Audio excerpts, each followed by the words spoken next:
सदियों पुरानी बात है। बगदाद शहर के बाहरी हिस्से में एक छोटा सा गांव बसा करता था, जहां मिट्टी की खुशबू, तंग गलियां और पुरानी मस्जिद की अजान हर सुबह और शाम गांव वालों के दिलों में ईमान की रोशनी भरती थी। उसी गांव में दो भाई रहते थे, बड़ा भाई साद और छोटा भाई यूनुस। तकदीर ने दोनों की जिंदगियों में अलग अलग रंग भर दिए थे। साद का घर सादा और दिल पाक साफ था, जबकि यूनुस का मकान बड़ा, ऊंची दीवारों वाला और माल दौलत से भरा हुआ था। मगर उसके दिल में तंगी और आंखों में घमंड झलकता था। साद मेहनती था, खेतों में काम करता, लोगों के जानवर चराता, पसीना बहाकर कुछ दिरहम कमाता और उन्हीं से घर चलाता। उसके पास दौलत नहीं थी, मगर दिल में सब्र और अल्लाह पर पूरा यकीन था। उसकी बीवी ज़ैनब, जो सादगी से ढकी रहती, उसकी आंखों में सब्र की झलक और चेहरे पर थकी हुई मासूमियत होती, मगर दिल में अटूट ईमान होता। और उनकी छोटी बेटी मरियम, जिसकी उम्र 8 साल थी, बड़ी बड़ी चमकती आंखें, मासूम मुस्कान और भूरे जुल्फों वाली मासूम बच्ची।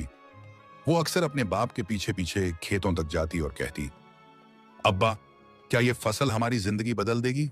और साद हर बार मुस्कुराकर जवाब देता, बेटी, रिज्क का मालिक अल्लाह है, हमारी मेहनत कबूल करेगा तो बरकत दे देगा। इस तरह का माहौल था कि साद का घर तंगी और मुश्किलात से भरा होता, मगर उसमें मोहब्बत और बरकत की रूह समाई रहती। दूसरी तरफ यूनुस का घर था, जहां हर कोना सजे हुए फर्नीचर, रेशमी पर्दों और सोने चांदी के बर्तन से भरा हुआ था, लेकिन वहां इंसानियत की गर्मी और मोहब्बत का नूर नहीं था। यूनुस की बीवी और बच्चे भी उसी की तरह दुनियावी थे। गरीब रिश्तेदारों से ताल्लुक तोड़ चुके थे और सिर्फ अपना नफा देखते थे। गांव के लोग जब भी यूनुस के बड़े घर के सामने से गुजरते, तो उसके दरवाजे पर पहरेदार और उसकी नजरों में घमंड देखकर सोचते, दौलत है मगर दिल में तंगी है। जबकि साद को देखते तो दुआएं देते, गरीब है मगर पाक और सच्चा है। मगर तकदीर का कलम चलता रहा, और एक दिन ऐसा आया जब साद खेत से थका हारा लौटा, चेहरे पर पीलापन और आंखों में कमजोरी। ज़ैनब घबराकर बोली, क्या हुआ? चेहरे पर रौनक क्यों नहीं? साद ने थकी हुई आवाज में कहा, शायद बुखार है, थकान ज्यादा हो गई। उस रात को साद को तेज बुखार चढ़ गया। छोटी सी झोंपड़ी में चिराग जल रहा था। ज़ैनब उसके सिर पर ठंडी पट्टी रख रही थी और मरियम सहमी सहमी अपने अब्बा का हाथ थामकर बैठी थी।